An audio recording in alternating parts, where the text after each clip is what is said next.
Rendahnya kesadaran masyarakat akan pentingnya pelaksanaan PSBB tergambar dalam kejadian beberapa hari terakhir. Jalanan kembali ramai, kerumunan terjadi di pasar seakan mereka hidup di negara tanpa pandemi penyakit berbahaya. Di luar itu semua, selama 3 hari terakhir, penambahan jumlah positif COVID-19 melonjak tajam hingga lebih dari 900 orang per hari. Besok adalah Hari Raya Idul Fitri, di mana potensi keramaian dan kerumunan semakin tinggi. Dalam rangka mencegah penyebaran COVID-19, apa saja sebetulnya yang perlu diantisipasi dari potensi mudik lokal dan silaturahmi langsung? Malam ini kita akan membahasnya dengan narasumber yang sudah bergabung dari luar studio melalui sambungan telepon. Ada Wali Kota Depok, Muhammad Idris. Selamat malam, Pak Idris. Oke, nanti kita akan menunggu sambungan dengan Wali Kota Depok, Muhammad Idris, dan melalui sambungan Zoom ada Mas Ari Sujito, sosiolog UGM, dan Pak Hermawan Saputra, Ketua Dewan Pakar IAKMI. Selamat malam, Mas Ari dan juga Prof. Hermawan. Selamat malam, Mbak Rifana. Sehat selalu. Oke, sambil kita menunggu bergabungnya Wali Kota Depok, Pak Muhammad Idris, saya akan ke Pak Ari Sujito terlebih dahulu. Pak Ari, ini kan melihat kultur masyarakat kita yang setiap tahun tradisinya setelah sholat id mereka akan silaturahmi secara langsung, kemudian sungkem dengan orang tua. Apakah akan sangat sulit sekali pada Lebaran tahun ini di tengah pandemi masyarakat kita untuk bisa menahan diri, Pak Ari? Kalau lihat dari pola interaksi masyarakatnya pasti bisa berubah.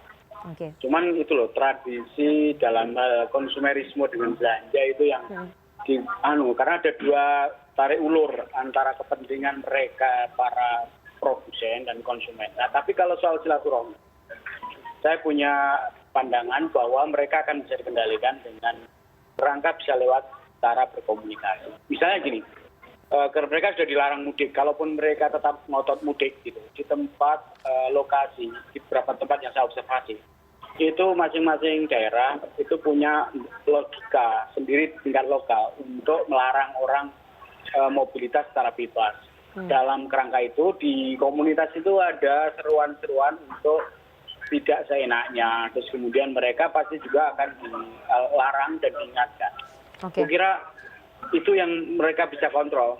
Tapi kalau soal belanja ke mall itu, waduh, ini konsumerisme karena juga diiming-imingi oleh mereka para produsen itu yang menyediakan banyak hal ini. Pak Ari, artinya konsumerisme belanja keperluan Lebaran itu memang sulit sekali dikontrol. Tapi apakah kemudian bisa menjamin Pak Ari besok setelah pelaksanaan sholat id kalau memang di rumah kemudian masyarakat ini datang ke satu rumah lainnya begitu untuk melaksanakan silaturahmi secara langsung? Itu yang dikhawatirkan transmisi lokalnya, Pak Ari. Betul, itu memang perlu yang menjadi perhatian kita. Tetapi saya punya prediksi bahwa dibandingkan dulu dengan sekarang, tentu ini akan perbedaannya cukup serius. Bahwa sekarang ini contohnya misalnya soal pelaksanaan sholat id. Itu pun warningnya kan hanya di daerah hijau, dalam arti bukan red zona itu. Nah itu meskipun itu nggak gampang, tetapi seruan yang terus-menerus dilakukan oleh pemerintah, oleh tokoh-tokoh, oleh yang punya otoritas seperti ulama dan sebagainya cukup berpengaruh. Nah disinilah nanti memang membutuhkan kesadaran dan terus-menerus dikampanyekan agar kita tidak perlu harus berbondong-bondong mobilisasi diri ketemu secara fisik. Kalaupun ketemu, itu juga harus ada apa yang disebut dengan protokol jarak, kita bersihkan tangan dan seterusnya. Saya kira ada upaya untuk minimalisasi risiko. Pak Ari, tapi kalau kita lihat psikologi dari masyarakat kita itu selalu merasa esensi Idul Fitri akan berkurang kalau tidak bertatap muka dan hanya berlebaran di rumah saja, Pak Ari. Memang psikologi masyarakat Indonesia seperti itu, terutama umat Islam. Tapi banyak kok yang rasional itu. Ketika masyarakat ini terhimbau oleh pemimpin, oleh MUI, oleh NU, oleh Muhammadiyah dan sebagainya, ulama-ulama di televisi juga menganjurkan untuk tidak memaksakan diri, mereka sebagian juga banyak yang menahan diri. Bahwa sekali lagi ya, orang sekarang ini galau karena apa? Mulai dari terutama belanja itu loh, di pasar dan sebagainya, itu praktek konsumerisme itu yang menurut saya agak menggoda dan itu yang harus ada tegasi gitu. Cuman sekali lagi kekhawatiran kita beralasan, tapi juga ada argumen yang mengatakan bahwa kontrol diri juga sekarang sudah mulai terus-menerus diingatkan gitu. Dan itu di level komunitas terjadi gitu. Sekali lagi memang nggak menjamin, tetapi kampanye, upaya, seruan itu pasti berpengaruh, mereka tidak seenaknya. Oke, artinya peran dan juga edukasi dari ulama dan juga pemuka agama setempat, kiai dan juga ustadz serta pemerintah daerah setempat itu juga sangat berperan begitu ya dengan memberikan edukasi kepada masyarakat begitu Pak Arya. Betul, itu poinnya di situ. Dan saya kira kita ini sudah mulai dituntut untuk berpikir rasional bahwa cara beribadah agama itu harus meletakkan pada konteksnya. Kalau ada ancaman, risiko dan sebagainya, maka kita harus beradaptasi soal itu. Gitu. Saya akan tanya ke Dr. Hermawan Saputra, Ketua Dewan Pakar IAKMI. Dokter, sebetulnya apa yang paling dikhawatirkan kalau kemudian besok sholat Id tetap digelar di beberapa tempat, begitu, meskipun dengan janjinya dengan protokol kesehatan, namun setelah itu masyarakat berbondong-bondong datang dari satu rumah ke rumah lainnya untuk menggelar silaturahmi tatap muka. Apa yang paling dikhawatirkan dengan adanya transmisi lokal ini sebenarnya Dr. Hermawan? Ya, kita menghadapi sebuah momentum Idul Fitri, Lebaran yang terjadi sekali setahun yang memang biasanya secara kultural ini arena untuk kita saling sapa lebih dekat, bahkan kaum kerabat saling berpelukan, bermaaf-maafan, kemudian cipika-cipiki, salam-salaman. Nah, kultur ini akan membawa dampak yang sebenarnya disampaikan Pak Ari Sujito tadi, bahwa ada yang rasional, ada kolega saudara kita yang masih memahami bahwa kita dalam suasana pandemi, tetapi boleh jadi memang akan ada juga di antara masyarakat luas ini yang tetap dalam tanda kutip pada akhirnya mengabaikan protokol kesehatan, bahkan ini kan tidak sekedar menggunakan masker sebenarnya. Kalau yang paling kita khawatirkan ini bukan pada tataran masker ya, tetapi lebih ke jaga jarak. Kerapatan dalam sholat Id, kemudian kerapatan saat lalu lintas di jalan, bahkan saling berkunjung satu sama lain, ini yang menyebabkan adanya potensi besar untuk terjadinya transmisi COVID-19 ini dari virusnya. Nah, untuk itu sebenarnya dalam keadaan normal kami sudah mewanti-wanti agar ini terus dilakukan. Nah, sekarang keadaan yang tidak normal ini selama Ramadan, bahkan sekarang udah masuk Lebaran, jadi kita berpikir akan ada resiko transmisi, dan mudah-mudahan pemerintah juga sudah bisa memprediksikan bagaimana akan terjadinya lonjakan kasus yang tidak biasa pada 1 hingga 2 minggu ke depan. Jadi memang semua unsur bagaimanapun kita ingin mencoba menghindari kejadian transmisi pada resiko keramaian, tetapi prediksi kami akan tetap ada kenaikan kasus.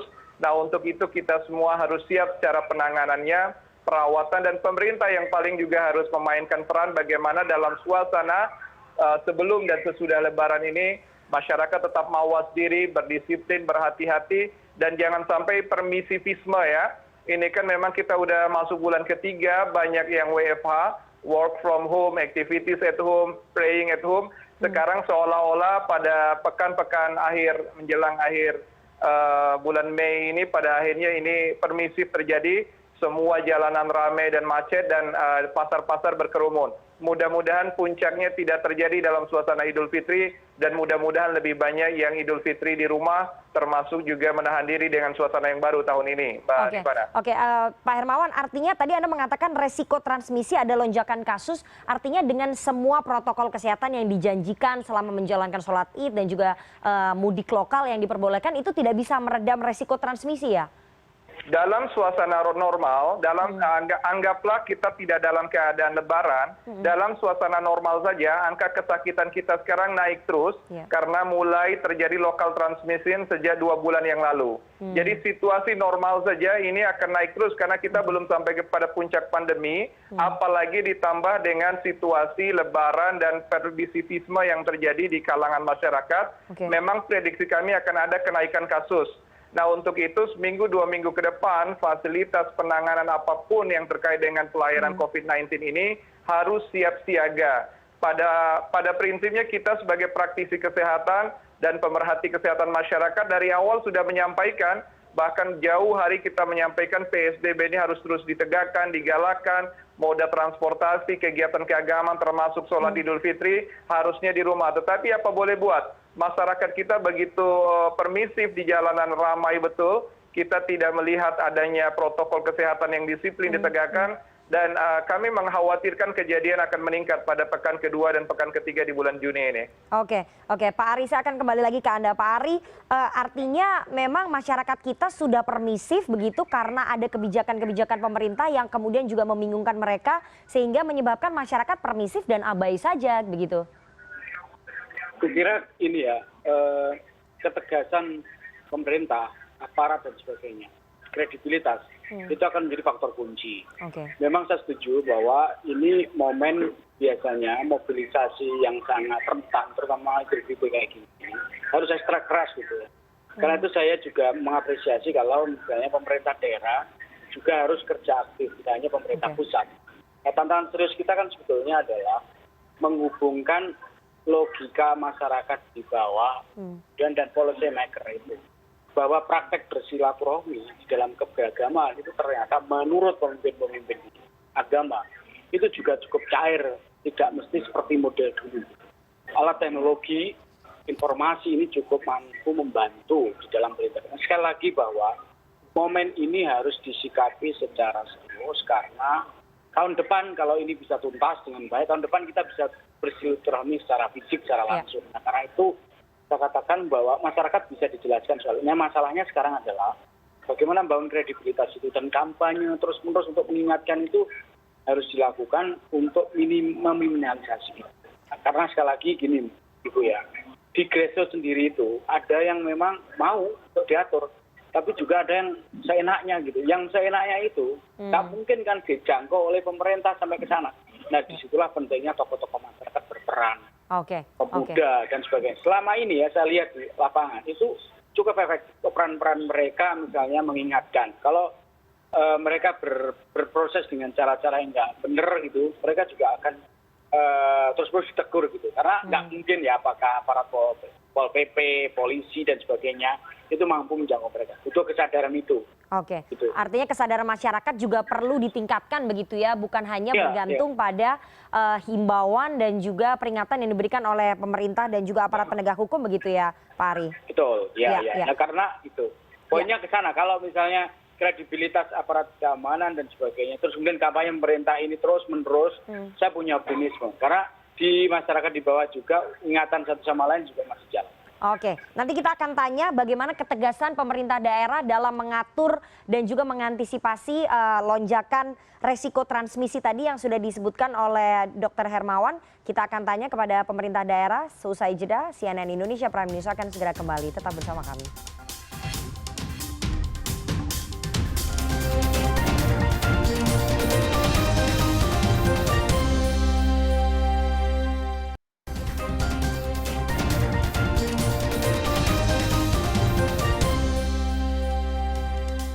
Anda masih bersama kami di CNN Indonesia Prime News dan kita akan lanjutkan perbincangan kita dengan para narasumber yang bergabung dari luar studio. Kami masih menunggu bergabungnya Wali Kota Depok Pak Muhammad Idris.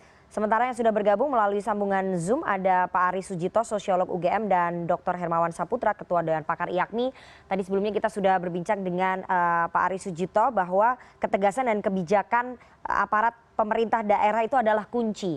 Nah, di sisi lain saya akan tanya ke Dr. Hermawan, apakah sejauh ini kebijakan dan juga ketegasan dari pemerintah daerah itu bisa kemudian menekan angka penyebaran? Karena kalau kita lihat beberapa hari terakhir ini lonjakan kasusnya ini cukup tinggi.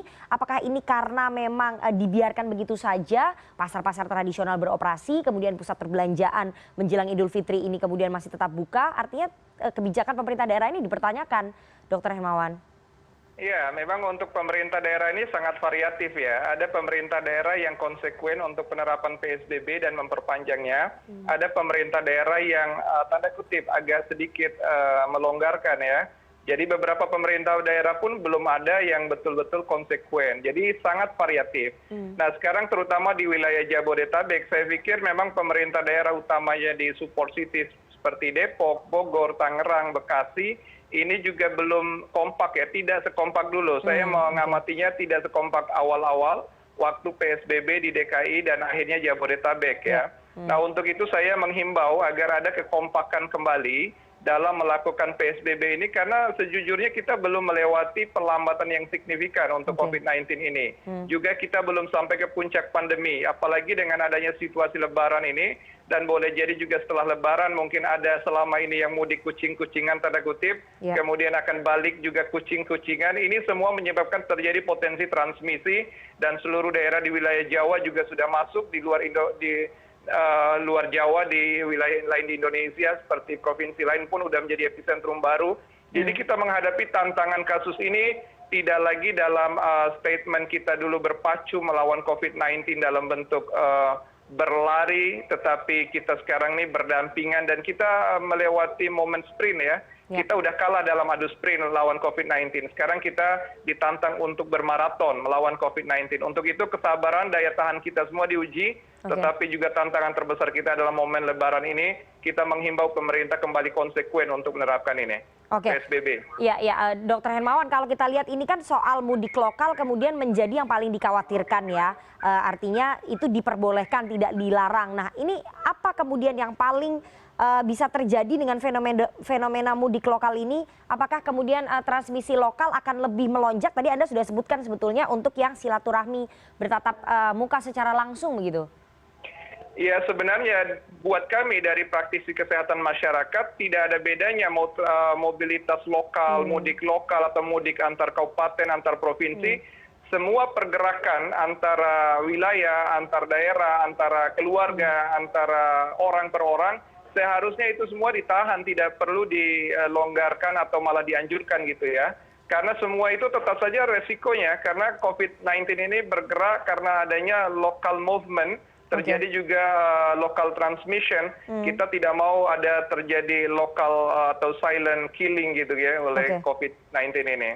Jadi mudah-mudahan tidak terus-menerus terjadi. Iya, kita akan langsung tanya kepada Pak Wali Kota Depok, Muhammad Idris. Pak Muhammad Idris yang sudah bergabung melalui sambungan telepon bersama dengan kita. Tadi sudah dijelaskan panjang lebar dari Pak Ari Sujito dan juga dari Dr. Hermawan bahwa ada resiko transmisi yang akan meningkat, ada lonjakan kasus kalau kemudian silaturahmi tatap muka langsung, kemudian mudik lokal ini tidak bisa terantisipasi begitu. Dari Wali Kota Depok, dari Pak Muhammad Idris, apakah sudah ada langkah-langkah antisipasinya besok setelah sholat Id kalau masyarakat tetap melaksanakan silaturahmi dari berkunjung dari satu rumah ke rumah lainnya dan kemudian mudik lokal begitu Pak Wali? Iya, sejak alhamdulillah, terima kasih Mbak Rifana dan para narasumber. Sebelumnya saya mengucapkan selamat Idul Fitri, mohon maaf lahir dan batin. Sejak tadi sore kami sudah koordinasi dengan Forkopimda untuk memantau yang memang sebelumnya ada laporan di lapangan, ada beberapa komunitas yang akan ngotot untuk melakukan sholat Idul Fitri di lapangan. Itu yang kami selesaikan tadi sore, berdialog secara persuasif untuk mereka tidak melakukannya. Dan juga ada beberapa masjid juga di beberapa kecamatan yang ternyata anehnya nih mayoritas di kecamatan yang kasus-kasusnya relatif nomor 3 di Kota Depok banyaknya ya dari sisi kuantitas.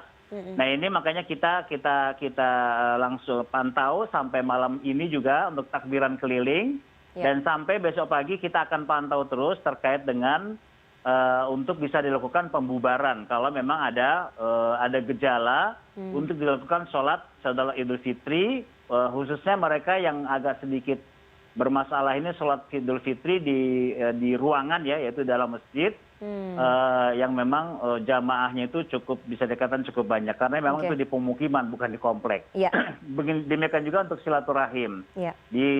Saya pribadi sudah mengumumkan bahwa saya tidak terima tamu dan kita tidak boleh terima tamu besok hari ya sampai nanti bisa selesai masalah PSBB di Kota Depok ini. Itu barangkali yang antisipasinya dari sisi penjagaannya, Mbak.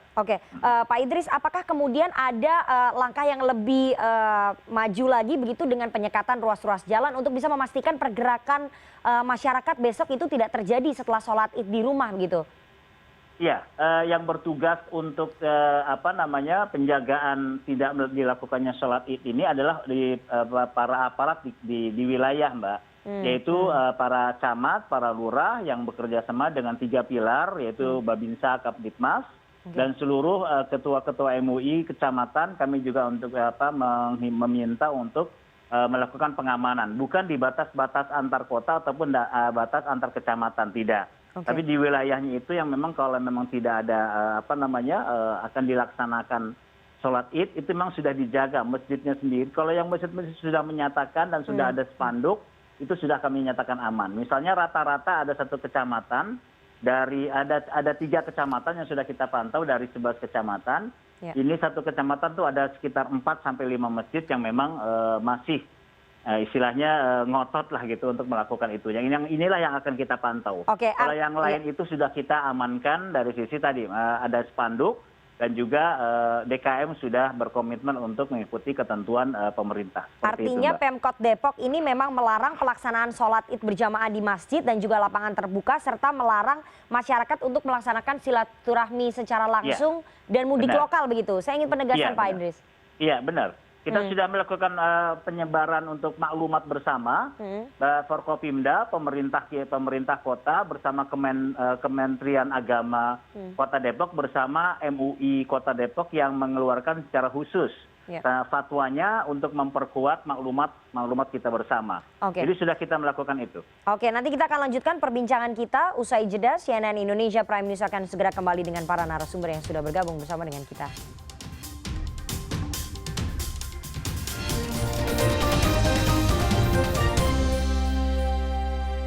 Paling padat emang. Nah itu nggak bisa ditolerir PRT RW. Kalau memang RT RW itu mungkin ada dikatakan zona hijau, tapi sekelurahan tidak ada sama sekali. Minimal itu zona orange. Artinya dengan banyaknya zona merah di Kota Depok begitu, itu menyebabkan pemerintah Anda ataupun Pemkot Depok mengeluarkan maklumat bahwa mobilitas warga itu untuk keluar masuk itu dilarang begitu besok. Ya itu daripada kewilayahan daripada ke otoritas daripada wilayah kecamatan kelurahan yang sudah kami instruksikan. Mereka bisa menutup wilayahnya untuk pelaksanaan mobilitas untuk masyarakat. Tetapi memang dalam pelaksanaannya terus terang bahwa untuk masyarakat semacam karena tidak ada sanksi yang jelas. Sanksi ini masalahnya sanksi. Ketika tidak ada sanksi, nah ini yang jadi masalah. Kalau sudah penjagaan sudah ketat, mereka keluar, ya kan tidak ada sanksi, ya akhirnya mereka keluar untuk keperluan mereka. Itu mungkin kelemahannya di situ, Mbak. Kita akan tanya ke Pak Ari. Pak Ari, dari segi psikologi masyarakat ini, karena tidak ada sanksi tadi disebutkan oleh Pak Idris, bahwa tidak ada sanksi itu kemudian membuat masyarakat sulit untuk beradaptasi dan egois begitu. Halo, Mbak. Ya, Pak Ari.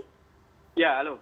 Jadi saya kira memang ketegasan dari pemerintah kota, saya apresiasi itu. Itu akan menjadi faktor kunci. Beberapa pengalaman kabupaten-kabupaten yang memang selama ini memiliki kerawanan karena kepadatan atau karena tingkat pandemi itu makin parah, itu nggak mungkin ini intervensi atau sikap-sikap pemerintah sangat lunak gitu. Dan sekali lagi, kalau pemerintah tegas gitu ya, saya rasa masyarakat sendiri juga akan mengikuti itu. Masalahnya sekarang tadi yang disebut oleh Pak Wali Kota cukup menarik, konsistensi, konsekuensi antara pemerintah di DKI kemudian dengan kota. Terus kemudian di daerah yang lain juga begitu, provinsi, kabupaten sampai di level desa. Itu harus solid gitu. Nah, bahwa ini bisa diukur efektif tidaknya kan tidak jangka pendek, tapi nanti menengahnya. Tapi sikap itu dibutuhkan agar kredibilitas pemerintah itu membawa pada tingkat kepatuhan masyarakat atas aturan itu.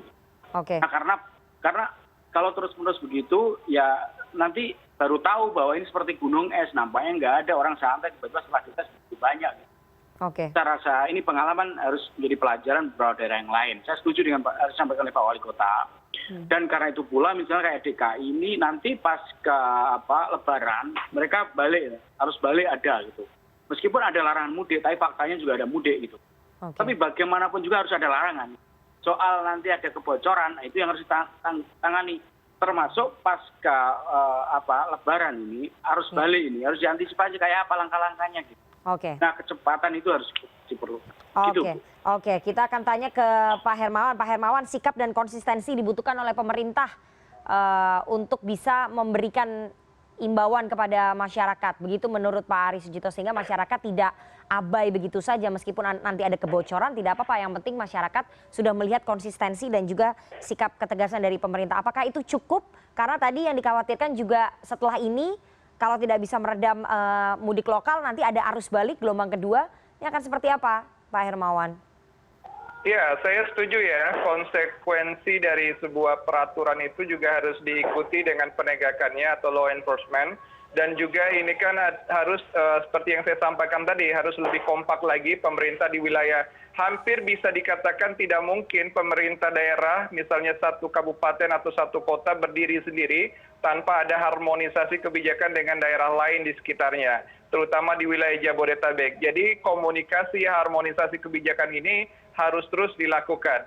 Tetapi yang paling penting Mbak Rifana, di samping kita terus menghimbau agar kekompakan PSBB ini dilakukan, jangan lupa seperti yang saya sampaikan tadi ya, 2 minggu ke depan, mungkin sekitar pekan kedua Juni, kita akan mengalami kenaikan kasus. Ini bagian dari prediksi epidemiologi kami, bahwa dengan semua adanya wacana pelonggaran relaksasi menyebabkan masyarakat permisif, dan kami mengamati di jalan-jalan, di pasar-pasar, di aktivitas, dan juga boleh jadi di aktivitas keagamaan, itu memang terjadi lonjakan keramaian. Untuk itu prediksi kami juga akan terjadi lonjakan kasus minggu atau 2 minggu ke depan, pekan kedua bulan Juni, sehingga pemerintah daerah dan juga pemerintah pusat harus siap untuk penanganan fasilitas seperti semula, seperti penanganan, perawatan sampai ruang isolasi dan juga penanganan COVID-19. Itu yang paling penting kita lakukan, sembari kita terus menjaga hingga ke depan. Tahun ini kita tidak bisa bersantai-santai, the year with COVID-19, jadi kita harus siap berdampingan tapi juga bermaraton dengan COVID-19. Jadi disiplin kita tidak jangka pendek tapi juga siap untuk jangka panjang dan bermaraton melawan COVID-19 ini. Mbak Rifana. Oke, terima kasih Pak Hermawan. Dan sebelumnya ada Pak Aris Sujito, sosiolog UGM, serta Wali Kota Depok Muhammad Idris, dan Pak Hermawan Saputra, Ketua Dewan Pakar IAKMI, atas waktunya kepada CNN Indonesia Prime News malam hari ini. Dan semoga pemerintah pusat dan juga daerah segera bersinergi menemukan kebijakan-kebijakan yang tepat, mengingat tadi ada kekhawatiran dari segi epidemi ataupun kurva epidemi, ada peningkatan kasus di bulan Juni, melihat banyaknya pergerakan masyarakat di tempat-tempat umum seperti pasar tradisional dan juga pusat perbelanjaan. Semoga pemerintah cepat menyadari ini dan segera mempertimbangkan kembali apakah akan melakukan pelonggaran PSBB atau tidak. Semoga pemerintah segera memiliki resepnya ataupun strateginya. Dan terima kasih sekali para narasumber yang sudah bergabung malam hari ini. Bagaimana suasana malam takbiran di Jakarta dan Bandung, meski imbauan pemerintah adalah takbiran di rumah saja? CNN Indonesia Prime News akan segera kembali sesaat lagi.